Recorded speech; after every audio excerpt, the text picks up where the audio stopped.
Oprah Gail Winfrey was born on January 29, 1954, in a small town in Mississippi. Oprah was named after a character found in the book of Ruth in the Bible.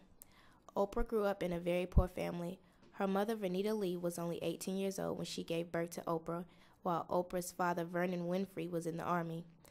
During this time, Oprah lived with her mother and grandmother, Hattie Mae Lee, on a small area of farmland in Mississippi.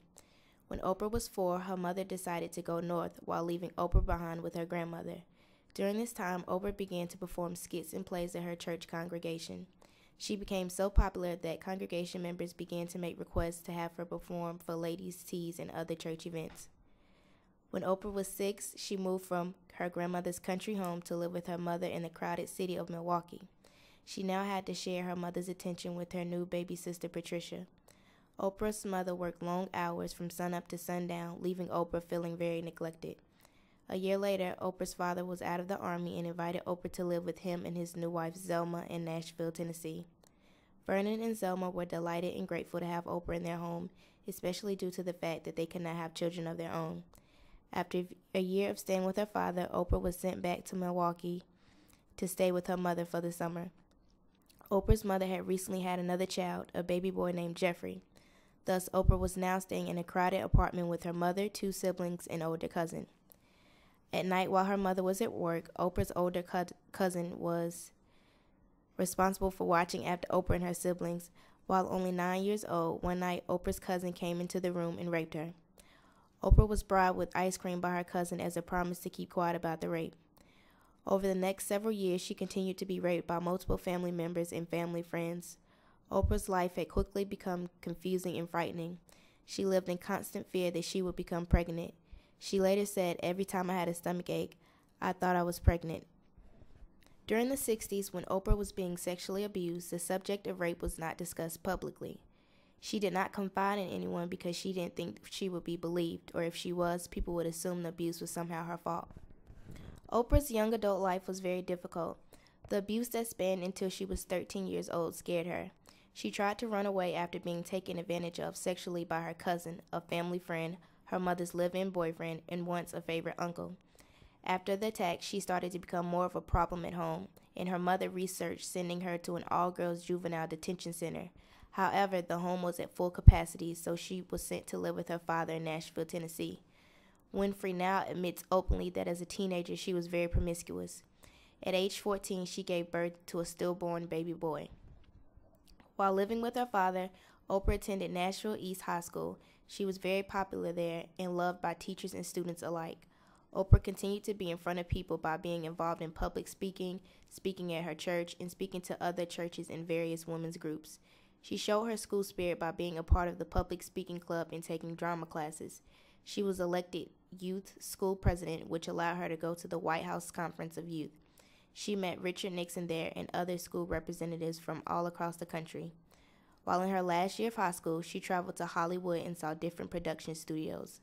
While her drama class was rehearsing at a local radio station, WVOL, and the producers asked her if she would like to read on the live radio show. Oprah entered a public speaking contest that was sponsored by Tennessee State University, which included a scholarship. She won this contest and went on to Tennessee State and earned degrees in speech communications and performing arts. She worked at a radio station and studied during the night. She won the Miss Black Tennessee contest, surprising many people, including herself. Oprah moved to Baltimore in 1976 to join WJZ-TV News as a co-anchor. While serving as co-anchor, she co-hosted her first talk show, People Are Talking. This job suited her outgoing, empathetic personality, and word of her quickly spread to other cities.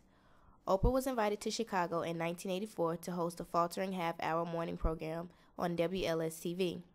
Within a year, Oprah turned AM Chicago into the most popular show in town.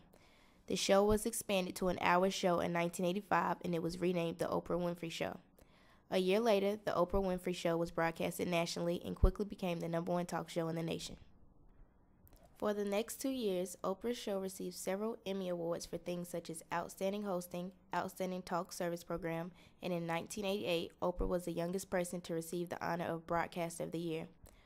Oprah's show was more than gaining viewers with catchy topics and wild guests. Rather, she wanted the focus to be more motivational through spiritual values, self-help, and healthy living. Because of Oprah's past, she was determined to take a step forward and take the initiative and use her experiences to start a campaign. In 1993, President Clinton passed the Oprah Bill, which was on behalf of the National Child Protection Act, and they also made a database listing convicted child abusers. After the act was passed, she made a conscious effort to make this problem something that everyone was aware about.